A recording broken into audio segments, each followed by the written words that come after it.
Today, I'm going to react to some of the worst bench press fails in the gym with videos selected by my camera guy on social media. My name is Pana, I'm a 2-time powerlifting world champion, so I know a couple of things about bench press. And today, the goal will be to see if some of the mistakes made in the videos could have been prevented and how all of us can learn from the mistakes that were made in those videos. So without further ado, let's see the worst bench press fails in human history. Maybe not, we'll see.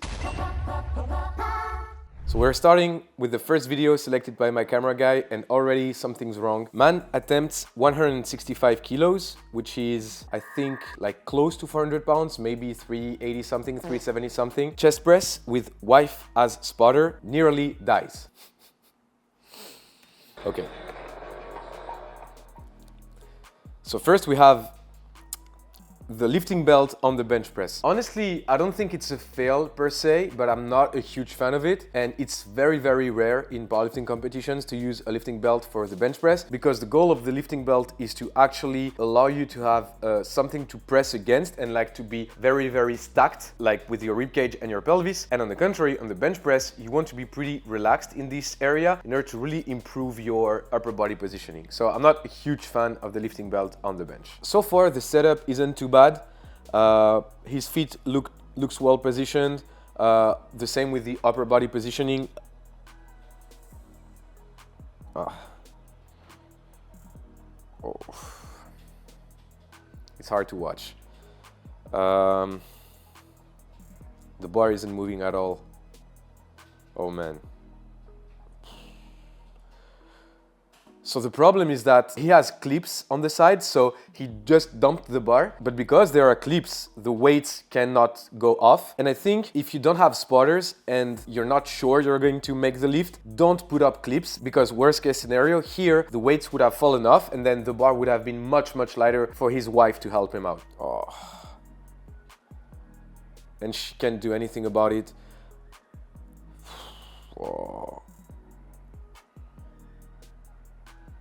Oh man, that's really one of the worst fails I've ever seen. So a couple of problems in my opinion. So the weight didn't move at all.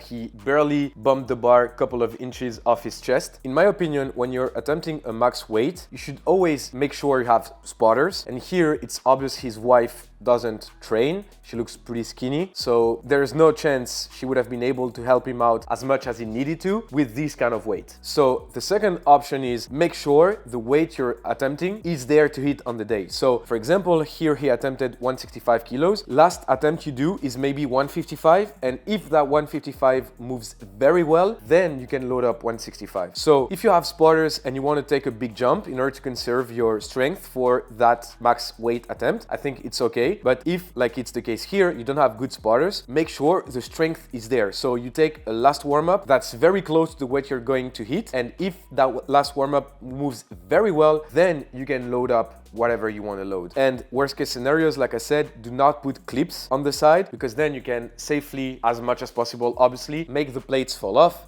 and then the spotter can help you out. But yeah, that was a very, very bad fail. Hopefully he's safe. He looks a bit disrupted. There is the, yeah, he doesn't look good at the end at all. So hopefully nothing too serious happened. On to the next one.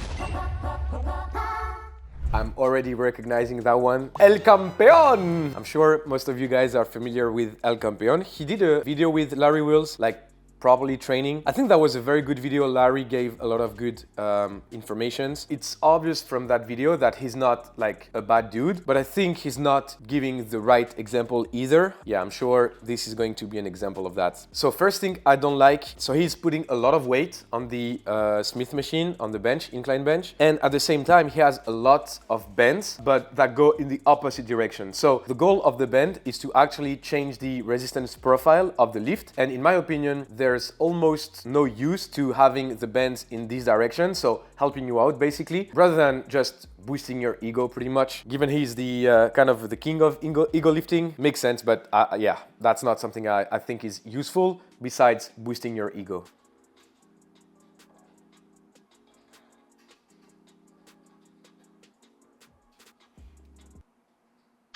Okay, so he missed the rep, I think, removed the plates, and then he added more plates than what he just failed.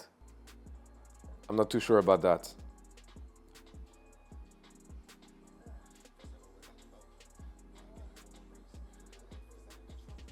Oh, I like that he's using the, I think those are the Larry Wheels PR elbow sleeves. If that's the case, then, you know, it's bittersweet for Larry Wheels because, hey, the guy is doing promotion, but at the same time, maybe not the right promotion.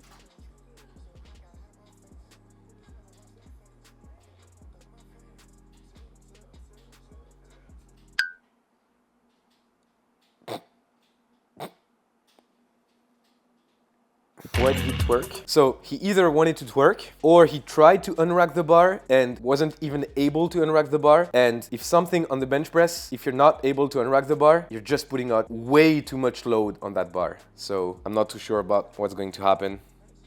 And he adds weight. And like just a really, really small plate, just to say, hey.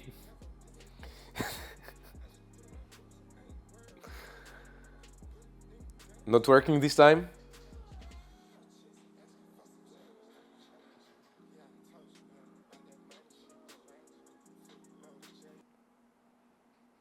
Why does he seem happy at the end? Like, bro, you failed the rep. Like the goal of the bench press is to lower the weight and then push it back up. Like everybody can lower 300 pounds more than they can push. You know, that's the goal. It's called bench press. So you should press the weight. So yeah, that was a weird one, man. I don't know. Not very useful, I would say. Yeah, I'm a bit confused on this one. I don't get the purpose of that training, but hey, yeah, next one. Okay, so 275 pounds plus 2 resistant bends. So like we can see in this video, that's exactly how resistant bends should be used because they add resistance on the way up. And so that's pretty much how it should be. So the closer you'll be to locking out the rep, the harder it's going to be. So for example, if you have a weak link on your bench press, especially pretty much at lockout, I think using resistance bends can be very, very helpful because at the bottom, you won't have much with the bends. And then the more up you're going to go and the closer you're going to be to lockout, the harder it's going to be. So that's actually proper resistance band training on the bench. So let's see. Oh. All right, here we go. That was bad. We're doing this too, okay? That was very, very bad. Ready? Okay, so first major mistake, first major red flag, and I actually talked about it previously during a video where I analyzed the bench press of some fitness YouTubers. You should never use the suicide grip on the bench press. Never. No matter who you are, no matter how heavy you can bench press, whatever, it's just unsafe. Because for those of you that don't know, the suicide grip is when you don't close the bar with your thumb, so you go like this, and maybe you feel that you have more strength, but in reality you don't, because you can have the exact same hand positioning, but with your thumb around the bar, and what the thumb does, it actually secures your grip and it prevents the bar from rolling from your hand. On the bench press, sometimes you're strong, you're using weights that are pretty heavy, which is somewhat the case here. I think 275 is pretty heavy bench press, especially with resistance band, and not securing your grip with your thumb, to me, is one of the biggest mistakes you can make on the bench press, and unfortunately that's just what we're going to see right now. See, the first rep looks very good. It looks like he has more in the tank. His technique looked on point. So that's exactly the problem with the suicide grip. It's you don't get any signal. At the moment the bar slips, you have nothing to recover and it's just done, you know. Yeah, that's really a bad fail. And the spotter is pretty jacked. He's helping him out exactly like he can. But the problem with that is it's almost as if the bar disappeared from his hand from like 1 second with 1 second difference. At one moment, he's about to lock out the rep and then next second, it's on his rib and it just crushed him. So, you know, he had a pretty good spotter. Unfortunately, no safety pins on the side.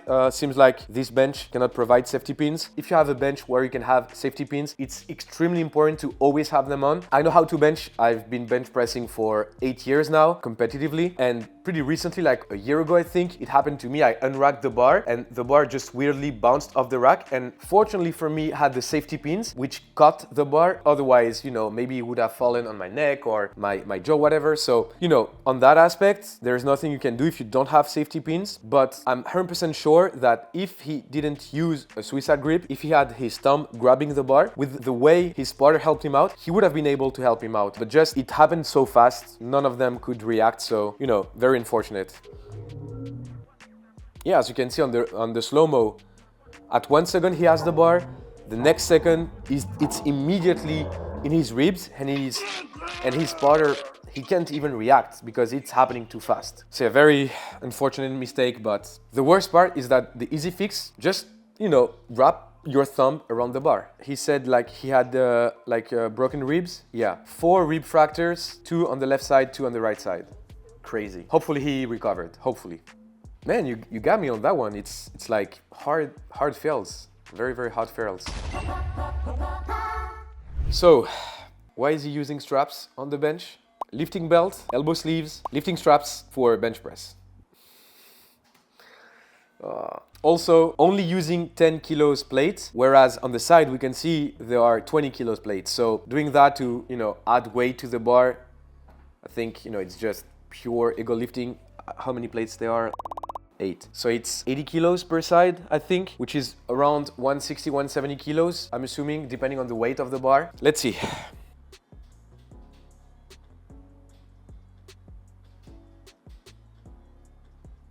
Oh.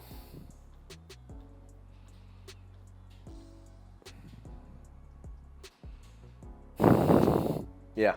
So the caption is, good thing he was using straps, and that's exactly what I think. Honestly, I think it's just like pure ego lifting. He just used the momentum of the bar to lift the weight up. And I think that's probably why he was using so many plates, because when you have a lot of plates on the side of the bar, it's way more bendy. And because it's more bendy, you can use the momentum much more. So I don't have much to say, to be honest, on this bench. It's just pure ego lifting.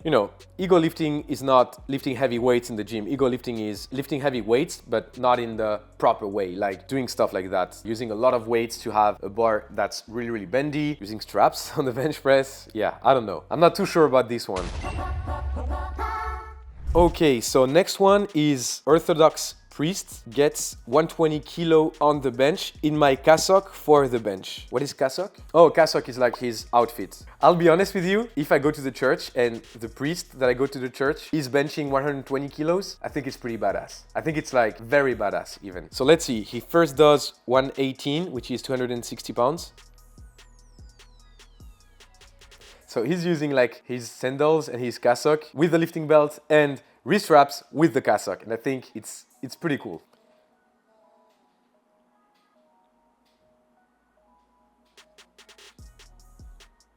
Honestly, this rep went very, very smoothly. I like the beard.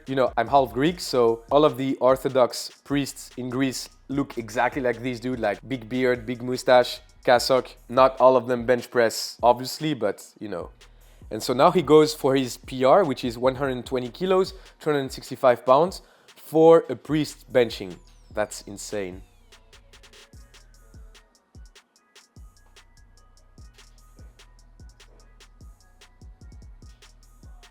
And he got it. There is no fail. I'm happy. And I like the lighting in his video. It's very, very like divine, almost as if the Lord of the Gains is showing him the way. And that's exactly how he was able to do 120 kilos. So maybe I'm going to try to send him a DM and try to see if I can do a bench training session with him, because I might need some extra support. At the end of the month, I'll be attempting 190 kilos, which is almost 420 pounds. So I might need some help for this accomplishment. So hopefully I can send him a DM and do a small training session with him using his tips, maybe using some of the guidance of the Lord of the Gains. Could be worth noting, So yeah, and I think that was it for today's video, guys. So like we've seen, a lot of the fails were mostly due to ego lifting. And again, ego lifting is not, oh, you're lifting heavy weights. It's not what it is. If you're lifting heavy weights, but you're doing things properly, then it's fine, Ego lifting is really when you're not following key principles, such as like proper technique, making sure your strength is there on the day before attempting a given weight, using the proper equipment, and yeah, those things of that nature. So by the way, I have a lot of technical videos or programming videos on this channel. So if you want to become stronger in the gym the right way, you can make sure to check those videos out. And I'm sure some of those videos will definitely help you out in order to get stronger in the gym. But the most important thing, make sure you get stronger with proper technique. That's the only way you can get very, very, very strong. So I hope you enjoyed. I hope you learned a couple of things. If that's the case, one of the best way to let me know, subscribe to the channel, leave a like, leave a comment, and I'll catch you guys in the next one.